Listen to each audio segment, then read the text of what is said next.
Hello students. मैं doctor Bhubaneswar Suthar, Mangilal Bagri राजकीय महाविद्यालय नोखा से।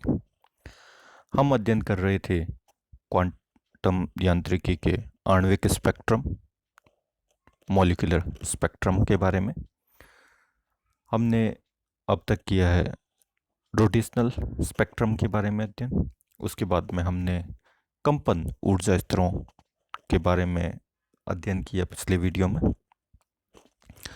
अब हम बात करेंगे कंपन स्पेक्ट्रम या वाइब्रेशनल स्पेक्ट्रम। द्विपरमाणुक अणु के लिए कंपन ऊर्जा स्तर का जो फॉर्मूला है, हमने पिछले वीडियो में इसके बारे में डिटेल से अध्ययन किया था। कंपन ऊर्जा का जो मान है वह आया था E V equal to V plus half h cross omega zero, जहाँ पर ओमेगा जीरो कोणीय आवृत्ति है। कोणीय आवृत्ति का मान अंडर रूट के अपॉन म्यू के तुल्य होता है, जहाँ पे के नियतांक और म्यू जो है वह द्विपरमाणुक अणु जो है उसका समानित द्रव्यमान, रिड्यूस्ड मास है। v नियतांक है। इस नियतांक का मान 0 से प्रारंभ होकर 1, 2, 3 एटसेट्रा इंटीजर वैल्यूज, पूर्णांक संख्या हो सकती है। इनको हम कंपन, क्वांटम अवस्थाएं या कंपन ऊर्जा स्तर की संख्या से व्यक्त करते हैं। इस प्रकार किसी भी द्विपरमाणुक अणु को अगर कुछ ऊर्जा दी जाती है और यह ऊर्जा सफिशिएंट है, तो दोनों परमाणु हैं वह दोनों परमाणुओं के मध्य क्या होता है, कंपन होता है, और वह कंपन ऊर्जा स्तरों के मध्य संक्रमण करता है। और यदि ऊर्जा अवशोषित करता है तो उच्चतर ऊर्जा स्तर में संक्रमण होगा, और यदि उच्चतर ऊर्जा स्तर से निम्नतम ऊर्जा स्तर में अगर संक्रमण करता है तो कंपन ऊर्जा स्तरों के मध्य जो अंतराल है उसके तुल्य ऊर्जा का उत्सर्जन करेगा। एग्जाम्पल के रूप में हम यहाँ पे एक HCl अणु के बारे में बात करते हैं, जिसका बल नियतांक जो है K, उसका मान 516 न्यूटन प्रति मीटर है। HCl जिसमें H का एटॉमिक नंबर 1 और Cl का एटॉमिक वेट जो होता है वह 35 होता है। अणु का रिड्यूस्ड मास हम ज्ञात कर सकते हैं, और वह लगभग 1.63 इंटू 10⁻⁻27 kg के तुल्य होता है। इस मान का उपयोग कर हम अणु की कंपन जो कोणीय आवृत्ति है ओमेगा जीरो, उसका मान ज्ञात कर सकते हैं। कोणीय आवृत्ति का मान 5.63 इंटू 10⁻14 सेकंड इनवर्स, या आवृत्ति जो होती है वह 8.95 इंटू 10⁻13 हर्ट्ज, और तरंगदैर्ध्य जो है वह लगभग 3.3 माइक्रोमीटर के तुल्य होती है।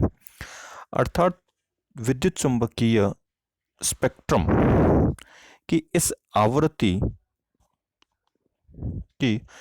आवृत्ति या इस तरंगदैर्ध्य के संगत ऊर्जा अगर HCl परमाणु को दी जाए तो इसमें क्या होगा, कंपन ऊर्जा स्तर में संक्रमण होगा। और यह जो तरंगदैर्ध्य और जो आवृत्ति है, यह अवरक्त क्षेत्र, इंफ्रारेड रीजन की तरंगदैर्ध्य और आवृत्ति के तुल्य है। अर्थात कंपन स्पेक्ट्रम जो है वह अवरक्त क्षेत्र में पाया जाता है। कंपन ऊर्जा स्तर में संक्रमण के लिए यह आवश्यक है कि अणु के जो परमाणु हैं जब विस्थापित होते हैं तब अणुओं का द्विध्रुव आघूर्ण अवश्य बदलना चाहिए। ठीक है, जब दोनों के मध्य की दूरी अगर परिवर्तित होती है दो परमाणुओं के मध्य, तो इसका जो द्विध्रुव आघूर्ण है उसके मान में भी क्या होता है, आवश्यक रूप से परिवर्तन होता है। चिरसम्मत सिद्धांत के अनुसार कंपन कर रहा अणु द्विध्रुव जो है वह ओमेगा 0 समान आवृत्ति और विद्युत चुंबकीय विकिरणों का अवशोषण और उत्सर्जन कर सकता है। जिस आवृत्ति से वह कंपन करेगा उसी आवृत्ति के विद्युत चुंबकीय तरंगों का अवशोषण या उत्सर्जन करेगा।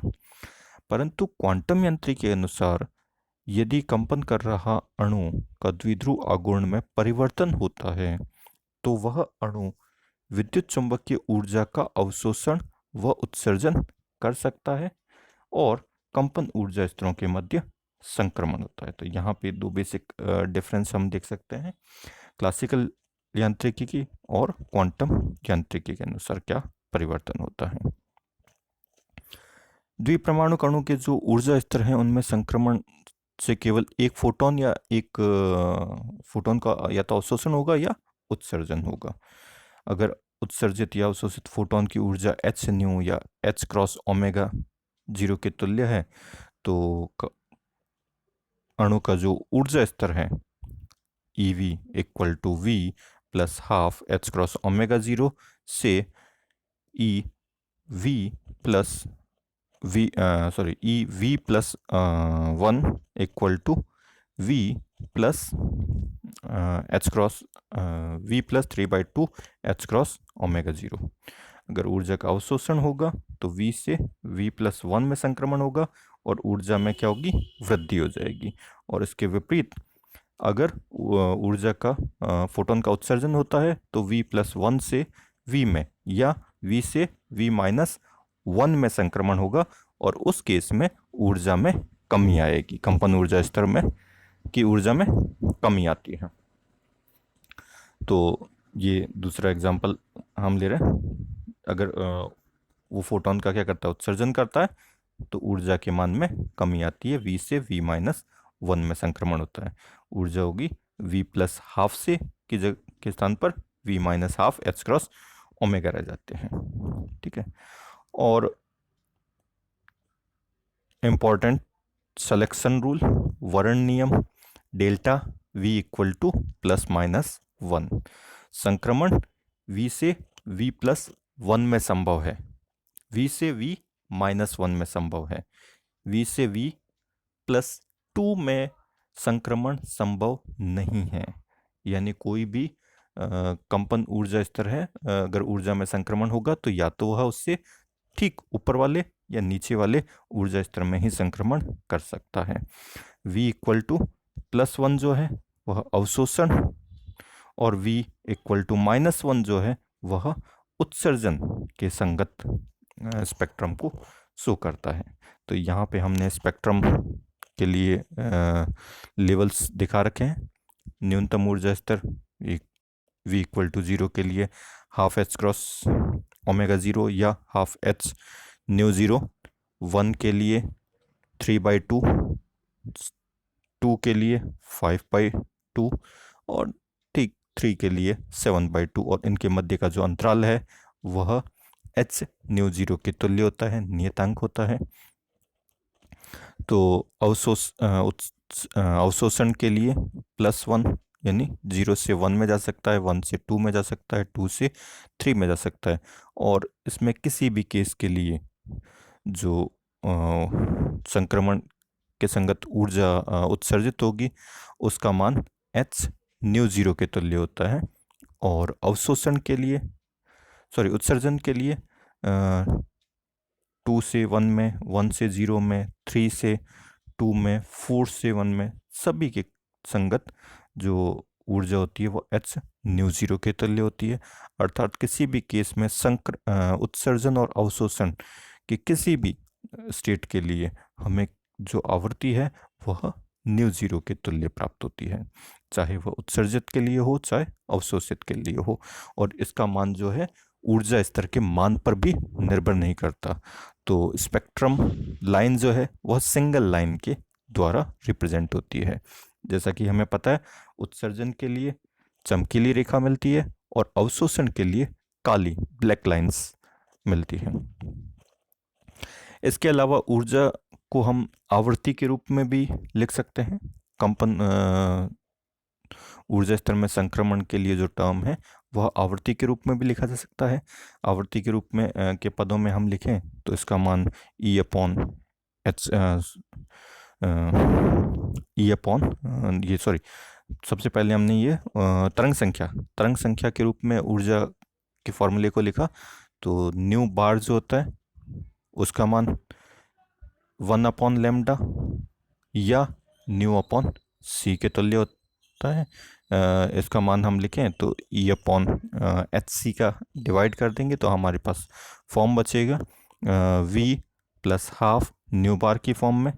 न्यू बार का मान वी अपॉन सी या ओमेगा 0/2πc और वी से वी प्लस 1 में संक्रमण यानी अवशोषण के लिए जो है न्यू बार उसका जो फॉर्मूला है वह जी न्यू प्लस 1 से जी न्यू माइनस 1 यानी न्यू बार की फॉर्म में आया। और ये जो आवृत्ति है वह हमने पहले भी अध्ययन कर चुके हैं, इंफ्रारेड रीजन में मिलती है।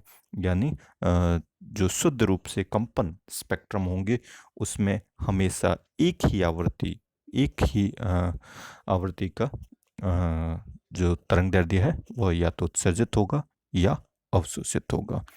और इस आवृत्ति के मान से हम किसी भी अणु की जो गुण है या उसकी पहचान की जा सकती है। धन्यवाद। Thank you.